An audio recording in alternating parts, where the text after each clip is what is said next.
أنفسنا ومن سيئات أعمالنا من يهده الله فلا مضل له ومن يضلل فلا هادي له ونشهد أن لا إله إلا الله وحده لا شريك له ونشهد أن محمدا عبده ورسوله أرسله بالهدى ودين الحق ليظهره على الدين كله ولو كره المشركون أما بعد فأعوذ بالله من الشيطان الرجيم بسم الله الرحمن الرحيم يا أيها الذين آمنوا أنفقوا من طيبات ما كسبتم ومما أخرجنا لكم من الأرض ولا تيمموا الخبيث منه تنفقون ولستم بآخذيه إلا أن تغمضوا فيه واعلموا أن الله غني حميد. عن ابن عمر رضي الله تعالى عنهما أنه قال أصاب عمر أرضا لخيبر فأتى النبي صلى الله عليه وسلم فقال يا رسول الله أصابني أرضا لم أصب مالا أنفع منه قط فما تأمرني بها؟ فقال صلى الله عليه وسلم إن شئت حبستها أصلها فتصدق بها. فتصدق عمر رضي الله عنه على الفقراء فتصدق عمر رضي الله عنه ألا تباع ولا تورث ولا توهب على الفقراء والقربى والمساكين وابن السبيل. رواه البخاري. صدق الله العظيم وصدق رسوله النبي الكريم ونحن على ذلك من الشاهدين والشاكرين والحمد لله رب العالمين. ബഹുമാനം നിറഞ്ഞ മുഅ്മിനീങ്ങളായ സഹോദരന്മാരെ, അല്ലാഹു സുബ്ഹാനഹു വ തആല അവന്റെ കൽപ്പനകൾ അനുസരിച്ച് ജീവിച്ച് ഈമാനോടുകൂടി മരണപ്പെടുന്നതിന് തൗഫീഖ് തരുമാറാകട്ടെ. ഹക്കായ കാര്യങ്ങൾ പറയാനും കേൾക്കാനും ജീവിതത്തിൽ പ്രാവർത്തികമാക്കാനും അല്ലാഹു അനുഗ്രഹിക്കുമാറാകട്ടെ. ബാക്കിയുള്ള ജീവിതം അല്ലാഹുവിന്റെ പൊരുത്തത്തിലായി തൃപ്തിയിലായി കഴിച്ചുകൊണ്ടാണ് അല്ലാഹു തൗഫീഖ് നസീബാക്കുമാറാകട്ടെ.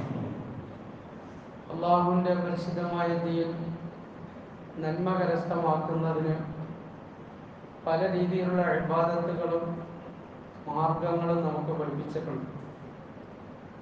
അതിൽ പ്രധാനപ്പെട്ട ഒരു മാർഗമാണ് നമ്മൾ സമ്പത്ത് നന്മയുടെ വഴിയിൽ ചെലവഴിക്കുക എന്നുള്ളത്. എല്ലാ ശരീഅത്തിലും എല്ലാ കാലഘട്ടത്തിലും ഇൻഫാഖ് അള്ളാഹുവിന്റെ മാർഗത്തിലുള്ള സാമ്പത്തികമായ ചെലവഴിക്കലിന് കൽപ്പിക്കപ്പെടുകയും ഏറ്റവും ഉയർന്ന ഒരു അമലായിട്ട് അതിനെ മനസ്സിലാക്കി പ്രവർത്തിക്കുകയും ചെയ്തിട്ടുണ്ട്. പരിശുദ്ധ ഇസ്ലാമിൽ ആദരവായ റസൂലുള്ളാഹി സ്വല്ലല്ലാഹു അലൈഹി വസല്ലമ തങ്ങളുടെ ഈ ദീനിൽ ഈ ഇൻഫാഖ് പല രീതിയിലും പഠിപ്പിക്കപ്പെട്ടു. അതിലൊരു പ്രധാനപ്പെട്ട നന്മയുടെ വഴിയിൽ ചെലവഴിക്കേണ്ട പ്രധാനപ്പെട്ട ഒരു വഴിയാണ് മുഅ്മിനീങ്ങൾ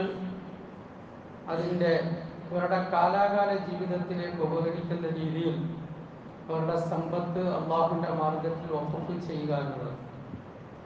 ഇസ്ലാമിന്റെ ഒരു മറ്റ് സദഖകളെ സംബന്ധിച്ച് വ്യത്യസ്തമായി വേറിട്ട രീതിയിലുള്ള ഒരു ദാനധർമ്മ സംവിധാനമാണ്. സഹാബാക്കളും അതുപോലെ തന്നെ പിൻഗാമികളുമെല്ലാം ഈ കാര്യത്തിൽ മത്സരിച്ചിരുന്നത് നമുക്ക് കാണാൻ പറ്റും. സക്കാത്ത് അതൊരു ചെലവഴിക്കുന്ന രീതിയാണ്. സദഖ, ഹിബത്ത് അതൊക്കെ ദീനിന്റെ വഴിയിൽ മറ്റുള്ളവർക്ക് നന്മ കിട്ടുന്ന രീതിയിൽ ചെലവഴിക്കുന്ന വഴിയാണ്. അതുപോലൊരു പ്രധാനപ്പെട്ട മാർഗമാണ് വഖഫ് എന്നുള്ളത്. മഹാനായ ഉമർ റളിയല്ലാഹു അൻഹു, ബുഖാരി റിവായത്ത് ചെയ്യുന്ന ഒരു ഹദീസാണ്. ഉമർ റളിയല്ലാഹു അൻഹു ആദരവായ റസൂലുള്ളാഹി സ്വല്ലല്ലാഹു അലൈഹി വസല്ലമയുടെ അടുക്കൽ വന്നിട്ട് പറഞ്ഞു, യാ റസൂലല്ലാഹ് അസ്സാബനി അർളൻ ഫീ ഖൈബറ.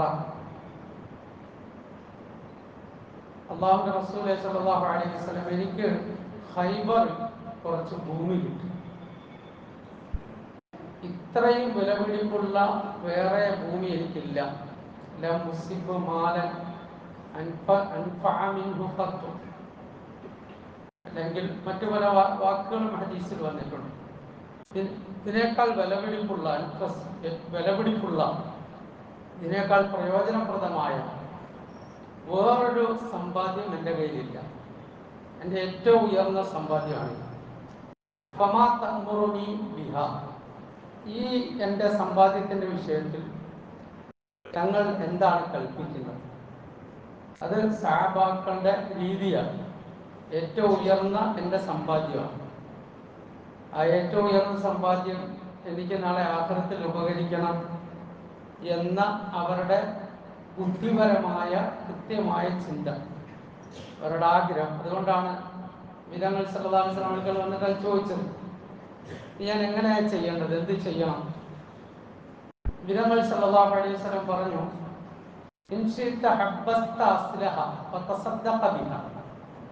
നീ ഉദ്ദേശിക്കുന്നെങ്കിൽ അതിൻ്റെ അസ്ലിനെ അഥവാ ഭൂമിയെ നിലനിർത്തിക്കൊണ്ട് തന്നെ അതിനെ നിനക്ക് സദഖ ചെയ്യാം.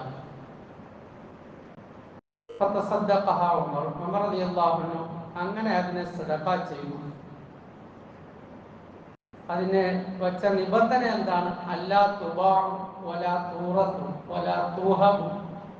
ഈ ഭൂമി വിൽക്കപ്പെടാൻ പാടില്ല. അനന്തര സ്വത്തായിട്ട് ഉമർ റളിയല്ലാഹു അൻഹു അനന്തരാവകാശികൾക്ക് ലഭിക്കുകയില്ല, അവരെടുക്കാൻ പാടില്ല. അതുപോലെ തന്നെ ദാനമായിട്ട് മറ്റാർക്കും കൊടുക്കാൻ പാടില്ല. ഈ ഒരു വ്യവസ്ഥ പ്രകാരം ഉമർ റളിയല്ലാഹു അൻഹു ആ മുതലിനെ സദഖ ചെയ്തു. അലൽ ഫുഖറാഇ വൽ ഖുർബ വൽരിഖാബി വബ്നി സബീൽ. സാധുക്കൾ, അതുപോലെ തന്നെ മോചനപത്രം എഴുതിയ അടിമകൾ, അടുത്ത ബന്ധുക്കൾ, വഴിയാത്രയിൽ വലഞ്ഞു വന്ന മനുഷ്യർ, ഇവർക്ക് വേണ്ടി ഉമർ റളിയല്ലാഹു അൻഹു ഭൂമിയെ വഖഫ് ചെയ്തു. ഇസ്ലാമിലെ ആദ്യത്തെ വഖഫ് എന്ന് ഇതിനെ പരിചയപ്പെടുത്തുന്നു. അതിനു മുമ്പും വസ്തുക്കൾ നൽകുകയും അത് വഖഫായിട്ട് നിലനിൽക്കുകയും ചെയ്തതായിട്ട് കാണാൻ കഴിയും. എന്നാൽ ഇതിനെ പ്രാധാന്യത്തോടെ പറയാം. ഇപ്പോൾ വഖഫ് എന്ന് പറയുന്ന ഇതും മറ്റുള്ളതും തമ്മിലുള്ള വ്യത്യാസം എന്താണ്? വഖഫ് ചെയ്തു കഴിഞ്ഞാൽ അതിൻ്റെ ഉടമസ്ഥാവകാശം മറ്റൊരാളിലേക്ക് നീങ്ങുകയില്ല. സ്വന്തം അയാളുടെ പേരിലുമായിരിക്കുകയില്ല, മറ്റേതെങ്കിലും ആൾക്കാരുടെ പേരിലുമായിരിക്കുകയില്ല. ഒരാൾക്ക് നമ്മൾ ഒരു 5 സെന്റ് ദാനം കൊടുത്തു, അത് വാക്കാൽ പറഞ്ഞ് കൊടുത്താൽ തന്നെ അയാളുടെ ഉടമസ്ഥാവകാശത്തിലേക്ക് നീങ്ങി. ബാക്കി എഴുത്തും കാര്യങ്ങളും നമ്മുടെ നാട്ടു നടപ്പ് അതിൻ്റെ വ്യവസ്ഥയുമാണ്. ഒരാൾക്ക് വാക്ക് പറഞ്ഞ് കൈമാറ്റം ചെയ്താൽ അത് അയാളുടേതായി. എന്നാൽ ഇസ്ലാമിക നിയമപ്രകാരം വഖഫ് ചെയ്യുന്ന മുതൽ അത് ആർക്ക് വേണ്ടി വഖഫ് ചെയ്യുന്നോ അവർക്ക് അതിൻ്റെ മൻഫഅത്ത്, അതിൻ്റെ പ്രയോജനം ഉപയോഗിക്കാൻ പറ്റും. ഇതിൻ്റെ ഉടമസ്ഥാവകാശം ഉണ്ടാവില്ല. ഉമർ റളിയല്ലാഹു അൻഹു ആ വസ്തു വഖഫ് ചെയ്തത് ദരിദ്രർക്ക്, കുടുംബക്കാർക്ക്, അതുപോലെ തന്നെ മോചനപത്രം എഴുതിയ അടിമകൾക്ക്, ഇങ്ങനെയുള്ളവർക്ക് വേണ്ടി വഖഫ് ചെയ്തു. അപ്പൊ അതിൻ്റെ ആ സമ്പാദ്യം, അതിൽ നിന്ന് കിട്ടുന്ന ആ മൂല്യം, അതിൻ്റെ വരവ്, അത് ഈ പറയപ്പെട്ട ആൾക്കാരുടെ മേൽ ചെലവാക്കപ്പെടും. ഈ വസ്തുവോ ആ വസ്തു വിൽക്കുകയില്ല, അത് ആർക്കും അനന്തരാവകാശമായിട്ട് എടുക്കാൻ പറ്റില്ല, അത് ദാനമായിട്ട് ആർക്കും കൊടുക്കുകയുമില്ല. ഇതാണ് വഖഫിന്റെ വ്യവസ്ഥ. അത് ഏത് കാര്യത്തിന് വേണ്ടി വഖഫ് ചെയ്യാം. പള്ളിയായിട്ട് വഖഫ് ചെയ്യാം, ഖബർസ്ഥാനായിട്ട് വഖഫ് ചെയ്യാം, മദ്രസയായിട്ട് വഖഫ് ചെയ്യാം, സാധുക്കൾക്ക് വേണ്ടി വഖഫ് ചെയ്യാം, മക്കൾക്ക് വേണ്ടി വഖഫ് ചെയ്യാം. ഒരാൾ എൻ്റെ ഈ വസ്തു എൻ്റെ മക്കൾക്ക് വഖഫ് എന്ന് പറഞ്ഞാൽ ആ മക്കളുടെ കാലം വരെ അവരതിൻ്റെ പ്രയോജനം എടുത്തോണം, അവരുടെ അവസ്ഥയിലാവില്ല. അല്ലെങ്കിൽ പൊതുജനങ്ങൾക്ക് വേണ്ടി വഖഫ് ചെയ്യാം, പൊതുവായ എല്ലാ മനുഷ്യർക്ക് വേണ്ടി വഖഫ് ചെയ്യാം. അപ്പൊ അതിൻ്റെ വ്യവസ്ഥ എന്താണ്? അതിൻ്റെ വ്യവസ്ഥ ഇതാണ്: ഈ ധനത്തെ ഒരാളുടെ ഉടമസ്ഥതയിലേക്ക് നീങ്ങുകയില്ല. അത് കാലാകാലം ആ ഭൂമിയായിട്ട് ശേഷിക്കും. അതിനെ വിൽക്കാൻ പാടില്ല, അതിനെ ദാനമായിട്ട് കൊടുക്കാൻ പാടില്ല, അനന്തരാവകാശം എടുക്കാൻ പാടില്ല. ഇതാണ് അതിന്റെ നിയമം. പിന്നെ വഖഫിനൊരു നാദിറുണ്ടാവും, ഒരു മുത്തവല്ലി. അത് നോക്കി നടപ്പാക്കാൻ വേണ്ടി ഒരാളെ ഏൽപ്പിച്ചിട്ടുണ്ടാവും, അല്ലെങ്കിൽ കാലാകാലമായിട്ട് ആ രീതിയിൽ കടന്നു വരുന്നവരുണ്ടാവും. അവരുടെയും ഉടമസ്ഥതയിലുള്ള അല്ല ഇത്, മറിച്ച് ആർക്കാണോ വഖഫ് ചെയ്യപ്പെട്ടത് അവർക്കുള്ളതാണ്. പിന്നെ ഈ കാര്യദർശിയുടെ ഉത്തരവാദിത്വം എന്താണ്? അതിന് കേടുപാട് വരാതെ, അതിന് കുഴപ്പങ്ങൾ വരാതെ അതിനെ സംരക്ഷിക്കുക എന്നുള്ളതാണ്. അതാണ് ആ നോക്കുന്നയാളിൻ്റെ, കാര്യദർശിയുടെ ഉത്തരവാദിത്വം. ഇത് വഖഫുമായി ബന്ധപ്പെട്ട ഇസ്ലാമിന്റെ ഒരു നിയമം. ഈ രംഗത്ത് സഹാബാക്കൾ മത്സരിച്ച് വഖഫ് ചെയ്ത അനേകം സംഭവങ്ങൾ നമുക്ക് കാണാൻ കഴിയും. മഹാനായ ഉസ്മാൻ ബിൻ അഫ്ഫാൻ റളിയല്ലാഹു അൻഹു വഖഫ് ചെയ്തതാണ് ബിർ റൂമ, മദീനയിലെ. ഇന്നും ഹജ്ജിനും ഉംറയ്ക്കും പോകുന്നവർക്ക് ബിർ റൂമ കാണിച്ചു കൊടുക്കാറുണ്ട്. ബിർ റൂമ എന്ന് പറയുന്ന ഒരു കിണറാണ്. അത് യഹൂദിയുടേതായിരുന്നു. സംഭവം നമുക്കറിയാം. മുഅ്മിനീങ്ങൾക്ക് വെള്ളം കുടിക്കാൻ വെള്ളമില്ലാതെ വന്ന സന്ദർഭത്തിൽ ഉസ്മാൻ റളിയല്ലാഹു അൻഹു വാങ്ങി ആ കിണറിനെ വഖഫ് ചെയ്തതാണ്. മുഅ്മിനീങ്ങൾക്ക് പൊതുവായിട്ട് കൊടുത്തതാണ്. ഇന്നും അത് ആ രൂപത്തിൽ സൂക്ഷിക്കപ്പെട്ടു എന്ന് മാത്രമല്ല, അതിന്റെ ജലസേചനം കൊണ്ടുണ്ടാകുന്ന കാരക്കയും മറ്റും ഉപയോഗിച്ച് അതിന്റെ പേരിൽ ഒരു ബാങ്ക് തന്നെ മദീനയിലുണ്ട്. അതിന്റെ വരുമാനം ലോകത്ത് സാധുക്കളായ ആൾക്കാർക്ക് ഇന്നും ലഭിച്ചുകൊണ്ടേയിരിക്കുന്നു. എത്രയോ നൂറ്റാണ്ടുകൾ കഴിഞ്ഞു, 14 നൂറ്റാണ്ടായിട്ട് ഇന്നും അത് ആ രൂപത്തിൽ സംരക്ഷിക്കപ്പെടുകയാണ്. എന്ന ആയത്ത് അവതരിച്ചപ്പോൾ നിങ്ങളുടെ ഏറ്റവും നല്ല ധനം നിങ്ങൾ അല്ലാഹുവിന്റെ മാർഗത്തിൽ ചെലവഴിക്കുന്നത് വരെ നന്മ കരസ്ഥമാക്കിയവരാകുകയില്ല എന്ന ആയത്ത് അവതരിച്ചപ്പോൾ അബൂ തൽഹ റളിയല്ലാഹു അൻഹു ഓടി വന്നു പ്രവാചകൻ സല്ലല്ലാഹു അലൈഹി വസല്ലമയുടെ സദസ്സിലേക്ക്. യാ റസൂലല്ലാഹ്, ഇന്നല്ലാഹ തആല യഖൂലു ലൻ തനാലുൽ ബിർറ ഹത്താ തുൻഫിഖു മിമ്മാ തുഹിബ്ബൂൻ ഫഇന്ന അഹബ്ബ അംവാലി ഇലയ്യ ബൈറുഹ. അല്ലാഹുവിന്റെ പ്രവാചകൻ സല്ലല്ലാഹു അലൈഹി വസല്ലം അല്ലാഹു തആല ഇങ്ങനെ പറഞ്ഞിരിക്കുന്നു ഖുർആനിൽ, ഏറ്റവും നല്ലത് അല്ലാഹുവിന്റെ മാർഗത്തിൽ ചെലവഴിക്കുന്നത് വരെ നിങ്ങൾ നന്മ കരസ്ഥമാക്കിയവരാകുകയില്ല. എന്റെ ധനത്തിൽ എനിക്ക് ഏറ്റവും പ്രിയപ്പെട്ടത് ബൈറുഹ എന്ന് പറയുന്ന തോട്ടമാണ്. ഞാനിതാ അത് അല്ലാഹുവിന്റെ മാർഗത്തിൽ നൽകിയിരിക്കുന്നു. നബി സല്ലല്ലാഹു അലൈഹി വസല്ലം പറഞ്ഞു, ബഖ്ൻ ബഖിൻ ദാലിക മാലുൻ റാബിഹൻ, സന്തോഷം സന്തോഷം, അത് വളരെ ലാഭകരമായ ഒരു സമ്പത്തായി നിനക്കത് കിട്ടുന്നതാണ്, ലാഭകരമായ സമ്പത്തായി മാറിയിട്ടുണ്ട് എന്ന് നബി സല്ലല്ലാഹു അലൈഹി വസല്ലം പറയുകയും റസൂലുള്ളാഹി സ്വല്ലല്ലാഹു അലൈഹി വസല്ലം നിന്റെ കുടുംബത്തിന്റെ മേൽ തന്നെ നീ അതിനെ ചെലവഴിക്കാൻ കൽപ്പിക്കുകയൊക്കെ ചെയ്തു. ഇന്ന് ആ ബൈറുഹ തോട്ടം മസ്ജിദ് നബവിക്ക് അകത്താണ് വരുന്നത്. മസ്ജിദ് നബവി വിശാലമാക്കിയപ്പോൾ ആ തോട്ടം അതിനകത്തായിട്ടുണ്ട്. ഇതുപോലെ ഉസ്മാൻ റളിയല്ലാഹു അൻഹു മസ്ജിദ് നബവി വിശാലമാക്കിയത് ഉസ്മാൻ റളിയല്ലാഹു അൻഹു വഖഫ് ചെയ്ത ഭൂമിയിലാണ്.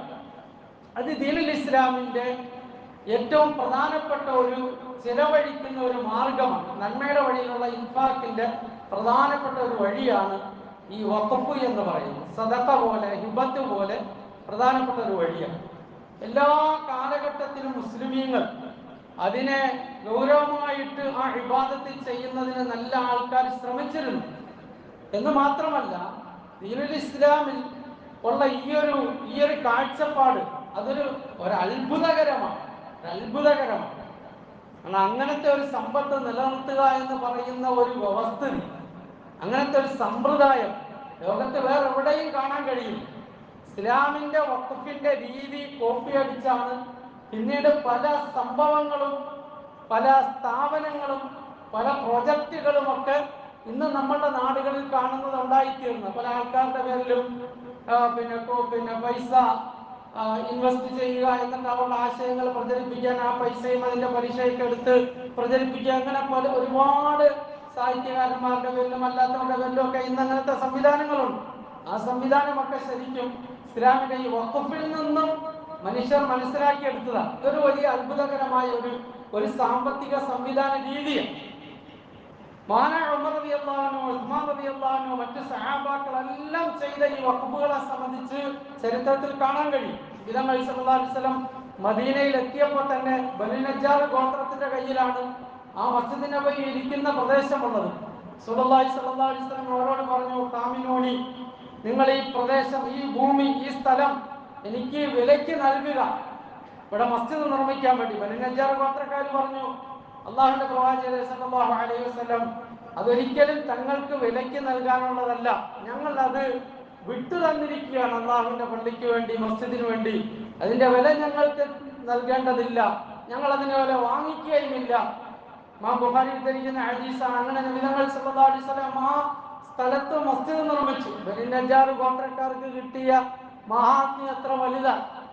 1000 ആണ്ട് കൊല്ലങ്ങളായിട്ട് നമസ്കാരം, ഇബാദത്ത്, ദുആ ആദരവായ റസൂലുള്ളാഹി സ്വല്ലല്ലാഹു അലൈഹി വസല്ലം തങ്ങളുടെയും ഷെയ്ഖിന്റെയും ഖബറുകൾ, അവിടെ സിയാറത്തിന് വരുന്നവർ, അവിടെ ഇത്തിക്കാഫ്, എത്രയോ കോടാനുകോടി മനുഷ്യരുടെ ഇബാദത്തിന് ആ പ്രദേശം കാരണമായി തീർന്നു. പൊന്നഞ്ചാറ് കൊല്ലത്തിന് കിട്ടുന്ന പ്രതിഫലം എത്ര വലുതാണ്. ഇതൊരു മനുഷ്യർ ചെയ്യുന്ന സദഖകളിൽ, മനുഷ്യർ ചെലവഴിക്കുന്ന നന്മകളിൽ ഏറ്റവും പ്രധാനപ്പെട്ട ഒന്നാണ് വഖഫ് ചെയ്യുക എന്നുള്ളത്. നബി സല്ലല്ലാഹു അലൈഹി വസല്ലമയോട് ചോദിച്ചല്ലോ, ഒരു മനുഷ്യൻ മരണപ്പെട്ടതിന് ശേഷം അവന് കിട്ടുന്ന ഏറ്റവും നല്ല സദഖ ഏതാണ്? മുസ്ലിം ഉദ്ധരിക്കുന്ന ഹദീസിൽ കാണാൻ കഴിയും, അല്ലാഹു റസൂൽ സല്ലല്ലാഹു അലൈഹി വസല്ലം പറഞ്ഞു, ഒരു മനുഷ്യൻ മരണപ്പെട്ടു കഴിഞ്ഞാൽ അവനോട് ചെന്ന് ചേരുന്ന ധനം, ഒന്ന് ഇൽമൻ, അവൻ പഠിക്കുകയും പ്രചരിപ്പിക്കുകയും ചെയ്ത അറിവാണ്, ദീനിയായ ഇൽമാണ്. രണ്ട്, അവൻ വിട്ടിട്ട് പോയ സാലിഹായ അവന്റെ സന്താനമാണ്. മൂന്നാമതായിട്ട് ജാരിയായ സദഖയാണ്, നിരന്തരമായി കിട്ടുന്ന സദഖയാണ്. വേറൊരു റിവായത്തിൽ, ഇബ്നു ഹുസൈമയുടെ ഇബ്നു മാജയുടെ ഒക്കെ റിവായത്തിൽ റസൂലുള്ളാഹി സ്വല്ലല്ലാഹു അലൈഹി വസല്ലം കുറേ കാര്യങ്ങൾ എടുത്തു പറഞ്ഞതായിട്ട് കാണാൻ കഴിയും. എന്തൊക്കെയാണ്? ഒരു മനുഷ്യൻ അവൻ ഒന്നുകിൽ അവൻ പഠിച്ച് പ്രചരിപ്പിച്ച ഇൽമ്, അവൻ വിട്ടിട്ട് പോയ അവന്റെ സന്താനം, അവൻ അനന്തരമാക്കി കൊടുത്ത മുസ്ഹഫ് ഖുർആൻ, ഒരു ഖുർആൻ വാങ്ങി അതവൻ അനന്തരമാക്കി വെച്ചു, അത് ഔ ബൈത്തൻ ബനാലില്ല, അല്ലെങ്കിൽ അല്ലാഹുവിന് വേണ്ടി നിർമ്മിച്ച ഒരു പള്ളി, ഔ ബൈത്തൻ, അല്ലെങ്കിൽ ജനങ്ങൾക്ക് വേണ്ടി അവൻ നിർമ്മിച്ചു കൊടുത്ത ഒരു കെട്ടിടം, ജനങ്ങളുടെ ഉപകാരപ്രദമായ കാര്യത്തിന് വേണ്ടി അവൻ നിർമ്മിച്ച ഒരു കെട്ടിടം, ഔ നഹറൻ അജ്റാഹു, അല്ലെങ്കിൽ അവൻ നടത്തിയ, അവൻ ഒഴുക്കിയ ഒരു കനാല്, അല്ലെങ്കിൽ അവൻ കുഴിച്ചു കൊടുത്ത ഒരു കിണർ. ഇതൊക്കെ ഒരു മനുഷ്യന്റെ മരണത്തിന് ശേഷം അവനോട് ചെന്ന് ചേരുന്നതാണ് എന്ന് നബി സല്ലല്ലാഹു അലൈഹി വസല്ലം പറയുന്നുണ്ട്.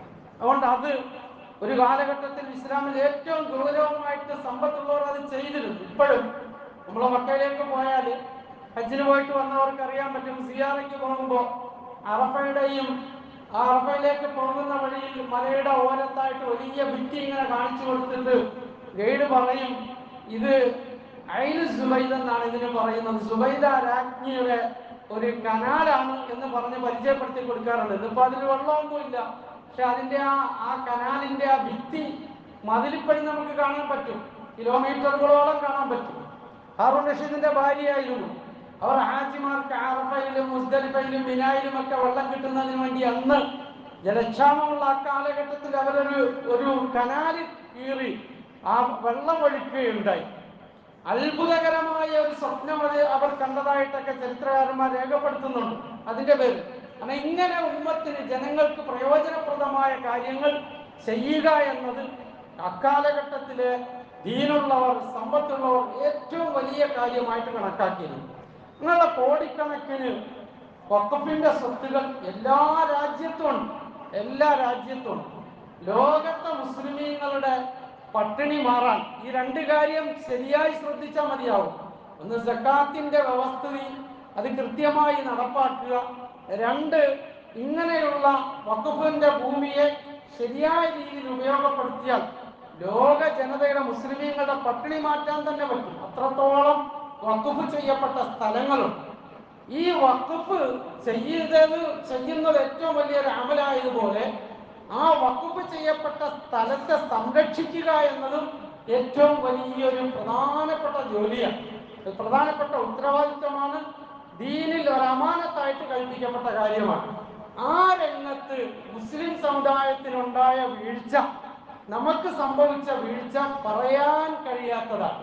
ഇപ്പോഴാണല്ലോ വഖഫിന്റെ നിയമമൊക്കെ ഗവൺമെന്റ് മാറ്റിമറിച്ച് അതിനകത്ത് കടന്നു കയറാൻ ശ്രമിക്കുന്നത്.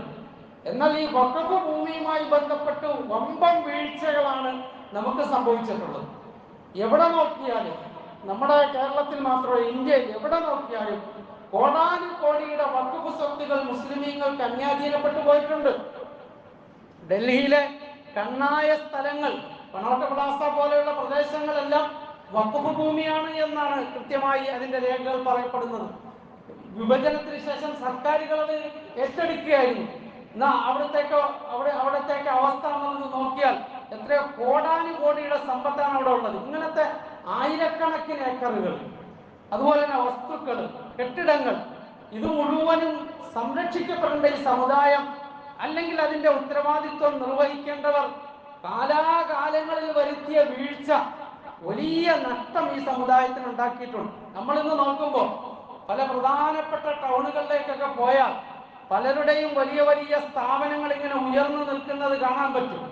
യഥാർത്ഥത്തിൽ അതൊക്കെ ഗവൺമെന്റിന്റെ നിന്നും അങ്ങനെയും ഇങ്ങനെയൊക്കെ പിടിച്ചെടുത്ത് ഒരു കാലഘട്ടത്തിൽ സ്വാധീനം ഉപയോഗിച്ചവരുണ്ടാക്കിയെടുത്തപ്പോ മുസ്ലിം സമുദായത്തിന്റെ ഒരുപാട് മുൻഗാമികൾ ചോരയും നീരും പറ്റിച്ചുണ്ടാക്കിയെടുത്ത ഭൂമി വസ്തുവകകൾ ധാരാളമായി നശിപ്പിക്കപ്പെടുകയോ അന്യാധീനപ്പെട്ടു പോവുകയോ കയ്യേറുകയോ ചെയ്തിട്ടുണ്ട്. നമ്മുടെ കേരളത്തിൽ തന്നെ പറമ്പ് കോളേജിന് 300 ഏക്കറാണ് കൊച്ചിയിലുള്ള ഒരു മനുഷ്യൻ, ഒരു നല്ല മനുഷ്യൻ സദക്ക ചെയ്തത്, വഖഫ് ചെയ്തത്.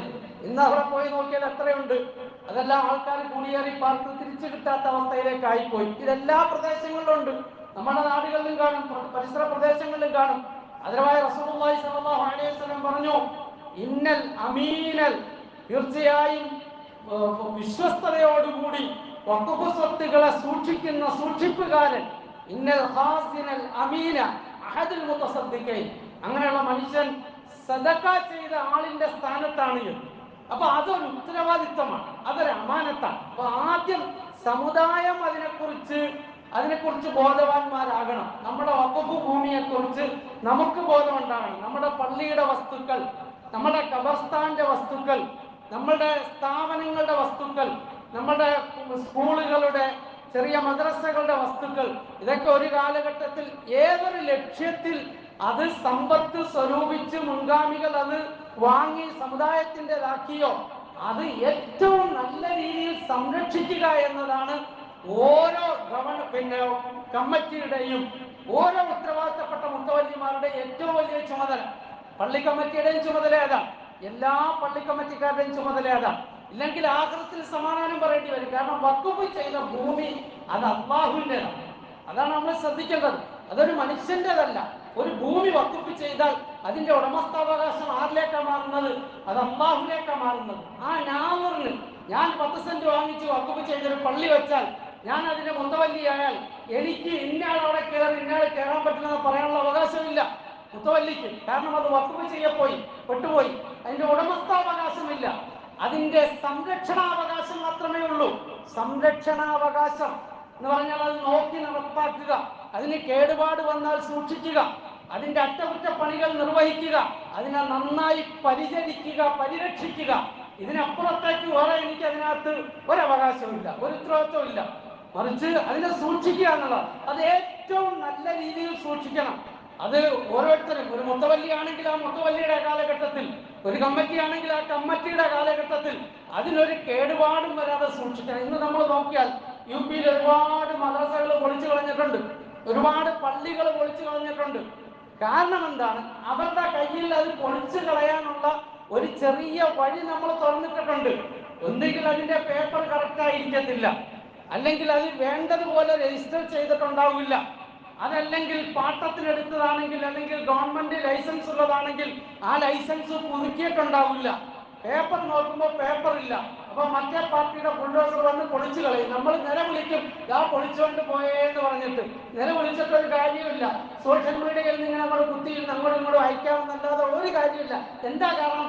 ഓരോ കാര്യങ്ങളും ചെയ്യുമ്പോൾ അതിനെ നിയമാനുസൃതമായി ചെയ്യണം, അത് നഷ്ടപ്പെട്ടു പോകാത്ത രീതിയിൽ ചെയ്യണം, അതിന് ഓട്ടം വരാത്ത രീതിയിൽ ചെയ്യണം. ആ ഉത്തരവാദിത്വം ഓരോ കാലഘട്ടത്തിലും ആർക്കാണ്? അവരത് ഏറ്റെടുക്കണം. ഏറ്റെടുത്തില്ലെങ്കിൽ അല്ലാഹുവിന്റെ മുന്നിൽ സമാധാനം പറയേണ്ടി വരും. എന്റെ ഭൂമി എനിക്ക് വേണ്ടി വഖഫ് ചെയ്തത്, എന്റെ പള്ളിക്ക് വേണ്ടി, സാധുക്കൾക്ക് വേണ്ടി വഖഫ് ചെയ്യപ്പെട്ട ഈ സ്ഥലത്തെ സംരക്ഷിക്കുക എന്നുള്ളത് നിന്റെ ഉത്തരവാദിത്തമായിരുന്നു.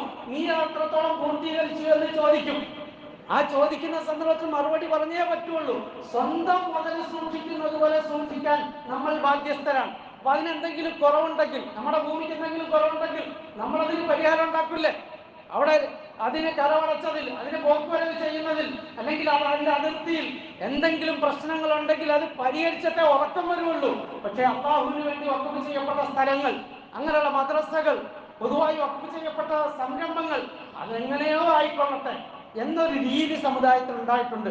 ആകെ വഖഫുകൾ എന്ന് പറഞ്ഞാൽ നമുക്ക് കേസ് നടത്താനുള്ള ഒരു ഏർപ്പാട്, പള്ളിയിൽ പഴക്കുണ്ടാകുമ്പോൾ കേസ് നടത്തുക, അതിനുള്ള ഏർപ്പാടായിട്ടാണ് എല്ലാ സ്ഥലത്തും ഇപ്പൊ വഖഫ് ബോർഡിനെ കാണുന്നത്.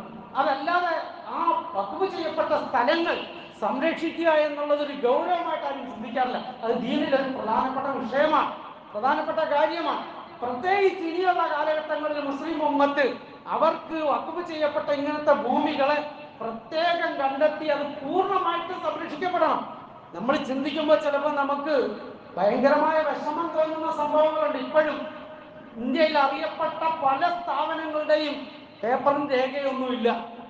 പല സ്ഥാപനങ്ങളുടെയും അതൊക്കെ ഒരു കാലഘട്ടത്തിൽ മുൻഗാമികൾ ചെയ്തു കൊടുത്തതാണ്. പക്ഷെ പിന്നീട് വന്നവർ അത് ശ്രദ്ധിക്കാത്തത് കൊണ്ട് പേപ്പർ രേഖയൊന്നുമില്ല. ഗവൺമെന്റ് ഇങ്ങനെ ചോദിച്ചുകൊണ്ടിരിക്കുകയാണ്, പേപ്പർ കൊണ്ടുപോവാ, അതിന്റെ രേഖ കൊണ്ടുപോവാ. അത് പിന്നെ വേറെ ഏതെങ്കിലും BJP അല്ലാത്ത ഗവൺമെന്റ് വരുമ്പോൾ കണ്ണടച്ചു വിടും. ഇവർ വരുമ്പോൾ വീണ്ടും കുത്തിപ്പൊക്കി ചോദിച്ചുകൊണ്ടിരിക്കും. നമ്മൾ ഈ പേപ്പറിന്റെ പുറകെ കിടന്ന് വേളം ഉണ്ടാക്കും, പൊളിച്ചേ. അങ്ങനല്ല, രാജ്യത്തിനൊരു നിയമം ഉണ്ടാവുമല്ലോ. ആ നിയമാനുസൃതമായി നമ്മളുടെ വസ്തുവകകൾ നമ്മൾ സംരക്ഷിക്കുന്നത് പോലെ വഖഫ് ചെയ്യപ്പെട്ട ഭൂമികളും വഖഫ് ചെയ്യപ്പെട്ട സ്ഥലങ്ങളും അത് ഏതൊരു അർത്ഥത്തിൽ വഖഫ് ചെയ്യപ്പെട്ട അങ്ങനെ തന്നെ സംരക്ഷിക്കണം, അതിനെ സൂക്ഷിക്കണം. നബി സല്ലല്ലാഹു അലൈഹി വസല്ലം തങ്ങളുടെ ഖുതുബത്തുൽ വദാഇൽ പറഞ്ഞ വിഷയങ്ങളിൽ ഒന്നാണ് അമാനത്ത്. വഖഫ് സ്വത്ത് അമാനത്താണ്. മൻ കാന ഇൻദഹു അമാനത്തുൻ ഫയുഅദ്ദിഹാ ഇലാ മൻ തമനഹു അലൈഹാ. ആരെടുക്കലെങ്കിലും അങ്ങനത്തെ അമാനത്തുകൾ ഉണ്ടെങ്കിൽ അവരതിനെ കൃത്യമായി പൂർത്തീകരിച്ചു കൊള്ളണം, അമാനത്തിനെ കൃത്യമായി സൂക്ഷിച്ചു കൊള്ളണം. നമ്മുടെ കയ്യിൽ ഒരാൾ കുറച്ച് പൈസ കൊണ്ട് തന്നിട്ട് നിങ്ങളിത് വെച്ചാൽ എനിക്ക് പിന്നെ തന്നാൽ മതി എന്ന് പറഞ്ഞാൽ ആ അമാനത്തിനെ അങ്ങനെ തന്നെ വെച്ച് തിരിച്ചു കൊടുക്കാൻ ബാധ്യസ്ഥരാ. അങ്ങനെ തന്നെ വെക്കുക, തിരിച്ചേൽപ്പിക്കുക ബാധ്യസ്ഥന. അതിലൊരു ഖിയാനത്ത്, ഒരു വഞ്ചന ഉണ്ടാകാൻ പാടില്ല. ഇതുപോലൊരു അമാനത്താണ് അല്ലാഹുവിന്റെ ദീനിന് വേണ്ടി, സാധുക്കൾക്ക് വേണ്ടി, മുഅ്മിനീങ്ങൾക്ക് വേണ്ടി, മദ്രസകൾക്ക് വേണ്ടി, മസ്ജിദുകൾക്ക് വേണ്ടി എല്ലാം വഖഫ് ചെയ്യപ്പെടുന്ന സ്ഥലങ്ങൾ. അതൊരു തുണ്ട് ഭൂമിയാണെങ്കിലും അത് 10 ഏക്കറാണെങ്കിലും അതാത് കാലഘട്ടത്തിൽ ഉത്തരവാദിത്തപ്പെട്ടവർ അത് സംരക്ഷിക്കുകയും സൂക്ഷിക്കുകയും അന്യാധീനപ്പെട്ടു പോകാതെ അതിനെ പ്രത്യേകമായി വേണ്ട രീതിയിലുള്ള ഏർപ്പാടുകൾ നിർവഹിക്കുകയും ചെയ്യുക എന്നുള്ളത് അതാണ് ഏറ്റവും വലിയ ഉത്തരവാദിത്തം. അതുകൊണ്ട് അത് നമ്മൾ ഉണരണം, അത് നമ്മൾ ശ്രദ്ധിക്കണം.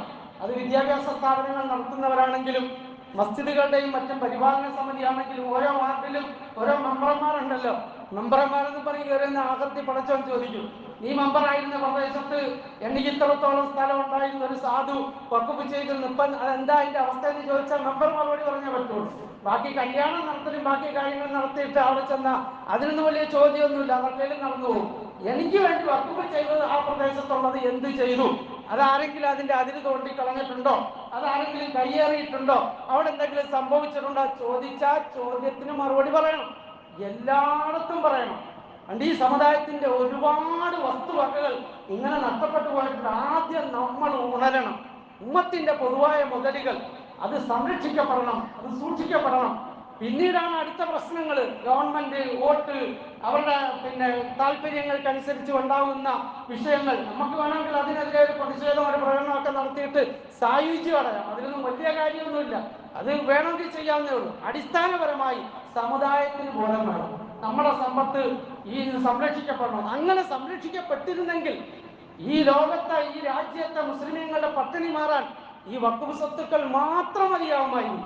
ഒരു പ്രാവശ്യം ഡൽഹിയിലൊരു പ്രധാനപ്പെട്ട ആര്യമായിട്ട് സംസാരിച്ചപ്പോൾ അദ്ദേഹം പറഞ്ഞു, ഒരു സ്ഥലത്ത് 25 ഏക്കറും അതിനോടനുബന്ധമായ ഒരു കെട്ടിടവും ഒരു പൂജാരി കയറി അവിടെ താമസിച്ച് അദ്ദേഹം അവിടെ കാര്യങ്ങളൊക്കെ നടത്തിക്കൊണ്ടിരിക്കുക. യഥാർത്ഥത്തിൽ അത് വഖഫ് ഭൂമിയാണ്. അദ്ദേഹം പറയാണ്, ഞാനവിടെ പോയി അദ്ദേഹത്തോട് ആദ്യം കുറച്ച് കേസും കാര്യങ്ങളൊക്കെ നടന്നു. അപ്പം സ്വാഭാവികമായിട്ടും കേസും കാര്യങ്ങളൊക്കെ വരുമ്പോൾ മുസ്ലിമീങ്ങൾക്ക് അനുകൂലമായി വരല് വളരെ കുറവാണ്. ഞാൻ അവിടെ പോയി അദ്ദേഹത്തോട് കാര്യമായി സംസാരിച്ചു. ഞാനത് അദ്ദേഹത്തോട് പറഞ്ഞു, നിങ്ങൾ ഇന്ന് ഈ ഭൂമി പിടിച്ചെടുത്താൽ നിങ്ങളെ പടച്ച തമ്പുരാൻ വെറുതെ വിടുകയില്ല എന്നുള്ള കാര്യങ്ങളൊക്കെ പറഞ്ഞ് അയാളെ ഇസ്ലാമിലേക്ക് ദഅവത്ത് ചെയ്തു. അദ്ദേഹം മുസ്ലിം ആയില്ലെങ്കിലും പിറ്റേന്ന് പറഞ്ഞു, യഥാർത്ഥത്തിൽ ഇത് മുസ്ലിമീങ്ങളുടെ സ്വത്താണ്, ഞാൻ അത് തിരിച്ചു തന്നേക്കുന്നു എന്ന് പറഞ്ഞിട്ട് ആ പ്രമാണം കാര്യങ്ങളായിട്ട് മൊത്തം ഏൽപ്പിച്ചു കൊടുത്തു. 25 ഏക്കർ സ്ഥലം. ഇങ്ങനെ എത്രയോ ഏക്കർ കണക്കിന് സ്ഥലങ്ങൾ ഇന്ത്യ രാജ്യത്ത് പല സ്ഥലത്തും കിടപ്പുണ്ട്, മുസ്ലിമീങ്ങളുടെ കയ്യിൽ നിന്ന് അന്യാധീനപ്പെട്ടു പോയത്. ഓരോ സ്ഥലത്തും അങ്ങനെ ഉണ്ടെങ്കിൽ നമ്മുടെ പ്രദേശത്തും ഉണ്ടാവും. ആരെങ്കിലും മുൻഗാമികൾ അവർ അധ്വാനിച്ചുണ്ടാക്കിയ ഭൂമിയായിരിക്കും, എനിക്ക് കാലാകാലം കൂലി കിട്ടട്ടെ എന്ന് പറഞ്ഞ് അവർ വഖഫ് ചെയ്തിട്ട് പോയിട്ടുണ്ടാകും, അവർക്ക് അതിന്റെ കൂലി കിട്ടും. പക്ഷെ അതിനെ സംരക്ഷിക്കേണ്ട ഉത്തരവാദിത്വമുള്ള ഉമ്മത്ത് അത് സംരക്ഷിച്ചില്ലെങ്കിൽ സമാധാനം പറയേണ്ടി വരും. അള്ളാഹുവിന്റെ മുതലാണ്.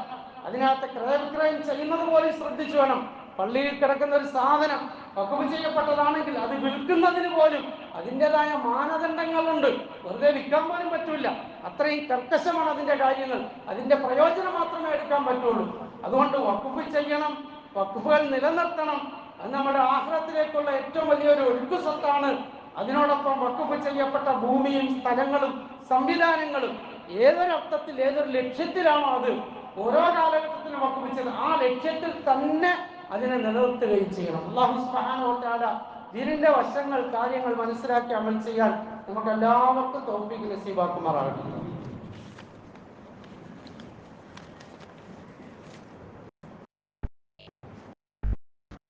മരണപ്പെട്ടുപോയ സഹോദരങ്ങൾക്ക് വേണ്ടി ജനാസ സംസ്കരിപ്പിക്കാൻ ദുആ ചെയ്യാൻ വേണ്ടി അറിയിച്ചിട്ടുണ്ട്. സഫിയ ഉമ്മാൽ റാത്തിക്കൽ, ഷംനാദ് ബാച്ചല്ലൂർ, നിസാം കണിയാപുരം, സഫർഷ പനവൂർ, അബ്ദുൾ റഷീദ് കൊല്ലം, അബ്ദുൽ മജീദ് കൊല്ലം, ജലീൽ ആലുവ കിടത്തല,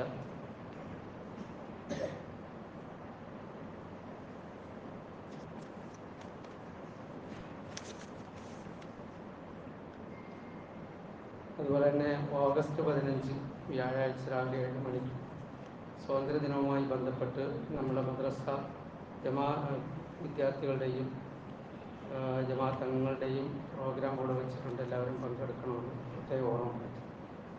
മകൻ്റെ ചികിത്സയ്ക്കായി ഒരു മാതാവ് സഹായം അഭ്യർത്ഥിച്ചുകൊണ്ട് വെളിയിൽ നിൽക്കുന്നുണ്ട്. അവർക്ക് ചെയ്യുന്ന സഹായങ്ങൾ ചെയ്തുകൊണ്ട് അവർ ബക്കറ്റുമായിട്ട് നിൽക്കുന്നുണ്ട്.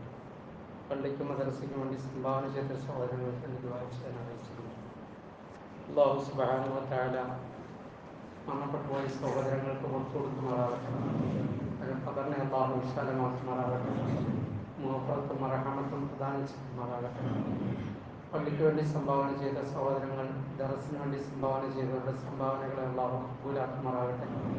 അവരുടെ ഹലാലായ ഉദ്ദേശങ്ങളെ അല്ലാഹു പൂർത്തീകരിച്ചു കൊടുക്കുമാറാകട്ടെ. അവരിൽ നിന്ന് മരണപ്പെട്ടവർക്ക് അല്ലാഹു പുറത്തു കൊടുക്കുമാറാകട്ടെ. ഖബറുകളെല്ലാം അല്ലാഹു വിശാലമാക്കുമാറാകട്ടെ.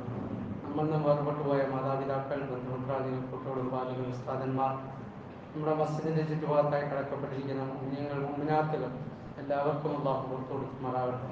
അവരുടെ എല്ലാം ഖബറുകളെ അല്ലാഹു വിശാലമാക്കുമാറാകട്ടെ. ദറജാത്തുകൾ ഉയർത്തിക്കൊടുക്കുമാറാകട്ടെ. ഈമാനോടെ ഹിദായത്തോടെ ജീവിച്ച് ഏറ്റവും ഉയർന്ന ഈമാനോട് അല്ലാഹുവിനെ കണ്ടുമുട്ടാണ് അല്ലാഹു നസീബാക്കുമാറാകട്ടെ. വാഖിറു ദുആഇ അൽഹംദുലില്ലാഹി റബ്ബിൽ ആലമീൻ.